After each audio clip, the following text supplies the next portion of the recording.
Nithyananda, everybody. I'm going to pick up where I finished off yesterday, and that is from the Guaranteed Solutions. Remember this book by His Divine Holiness Bhagavan Sri Nithyananda Paramashivam. He's my guru, and I'm going to continue. So this will be part 3 today of attending to the chapter which is Anahanta Chakra. So Anahanta Chakra, which is your heart center, and what blocks it is attention, need, and approval seeking. So I'm gonna start reading where we left off yesterday, and then see what insights come up, and then share that with you live. Okay, so here we go. I believed I read up to this point, which was your energy source, that is the people around you, no more give the kind of energy they gave earlier. When you are dependent on external sources for energy, it only means that you are psychologically handicapped. When you need physical support, you are physically handicapped. When you need psychological support, you are psychologically handicapped. That's all. With physical handicap, you know that you are handicapped because you can see it clearly. But with psychological handicap, you don't even know that you are handicapped. You are not even aware of it. When you are not aware of it, you will not know the consequences that it can give rise to. When the consequences or disease happens, you will wonder what the reasons are. So if you have seen, this is a really, really good example. Actually, I've given it many times because I've remembered it quite easily.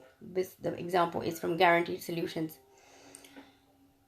If you have seen children play, you might have seen them building castles with cards.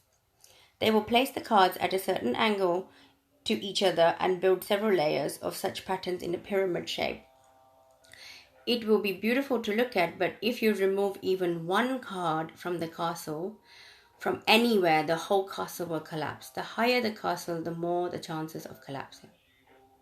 Just like this, we build our own self-image like a castle out of people's opinion of us. We collect certificates or signatures from our father, mother, boyfriend, girlfriend, teacher, friends, and whatnot, and arrange all these certificates and signatures and build a castle to form our self-image. The image will look beautiful and we will feel happy. But even one person withdraws their certificate or strikes out their signature, what happens? The castle collapses. You start feeling miserable about yourself. You feel depressed. You feel that the whole world has come to an end. And this is what I was addressing yesterday. It is exactly this. The truth is from Bhagavan's teachings, which is, or his insights that he shared, his truths that he has shared with us. That as long as we build our inner, what we feel about us from other people's opinion, then of course the moment they agree, disagree, or they have a low mood or a bad mood, they judge, they think something is right or wrong, then automatically that has an impact on us. Okay, so this is exactly what I was talking about the first day and the second day as well, that the moment somebody withdraws their attention from us, what we assume is love, what we perceive as love, then automatically what happens is we go into depression. So we feel depressed and a big tub of ice cream comes out to make us feel good. You see, at least in the case of the children, they build their castles with their own cards. But we build our castles with others' cards, with others' certificates. We don't have control over the castle. It is built with other people's. The castle, because it is built with other people's certificates. So what do? We start working hard in maintaining the castle, in guarding it well. We start behaving in such a way so that people don't remove their certificates or signature. We start doing things to get their continuous approval, because their approval becomes our bread and butter. So there's a small story. A lady once went shopping with her husband. She wanted to buy a coat for herself. They visited many shops, but she could not find what she wanted. The husband became tired. He asked, "Dear, do you know the exact kind of coat you want to buy?" The wife replied, "Oh, of course, dear. I'm looking for a drop-dead coat." The husband could not understand what she meant. So he asked, "What is a drop-dead coat, dear?" She replied, "When people see it, they will drop dead." We, we are all the time looking to see how we can collect certificates from people.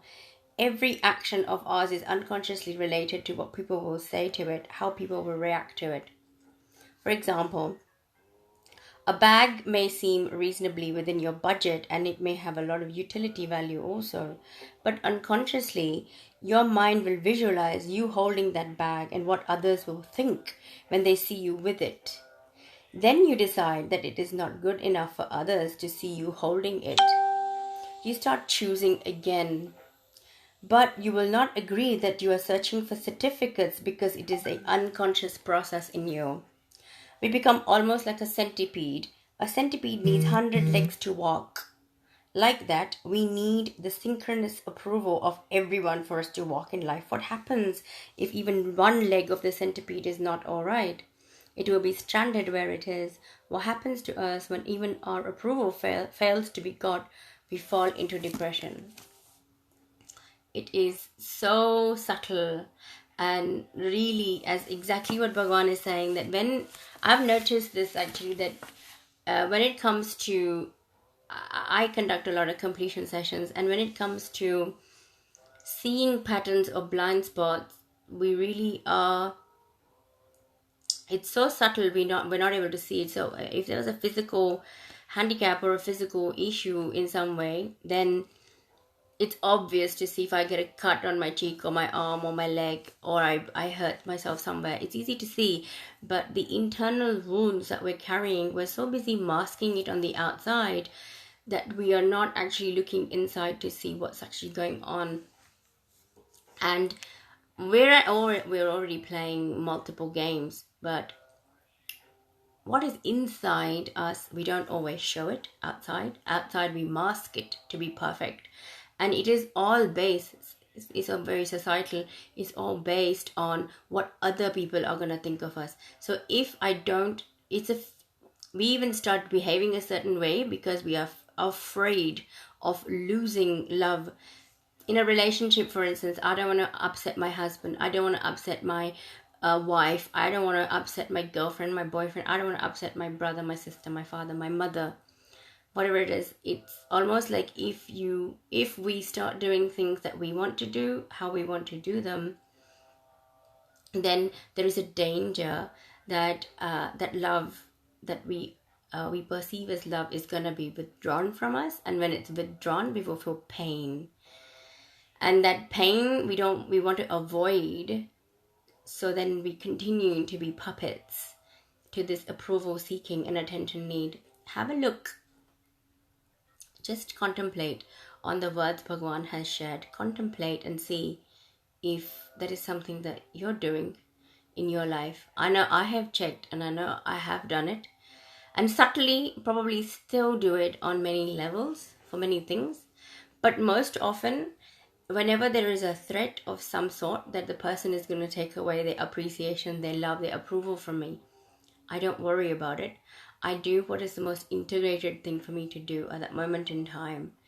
And if my integrity at that moment in time is to say what I need to say, I do it. So simultaneously, it actually helps with completing with self-doubt.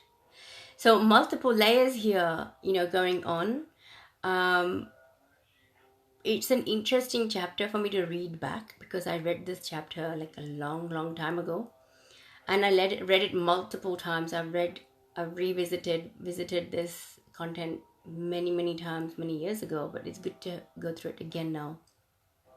And the depth that His Divine Holiness Bhagavan Sri Nithyananda Paramashivam every time reveals, layers and layers of it get revealed, it's just so fulfilling. I think is the right word. It's so fulfilling to experience, that it never gets boring. It never ever gets boring. So I trust that all of you have gotten some value out of what I have shared, but look in to see why do you do what you do?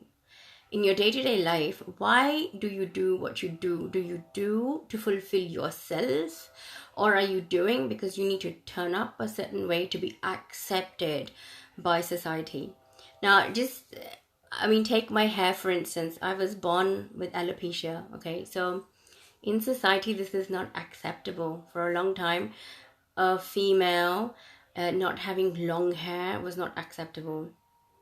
And I lived life like that till I was about 15. And then from the age of 15 to 25, I actually wore a hairpiece. There's some pictures of me somewhere. And then I decided, well, no, I want to be authentic to me. This is me. I don't want to hide myself and be any different. So I decided I'm going to live life without a hairpiece. Stop worrying about what other people think about me. I was labeled ugly. I was labeled as not acceptable. It was such a long time ago, and I'm so over it that I don't bother to remember even what I was called and what names I was called, etc. I was laughed at, pointed at, and made fun of.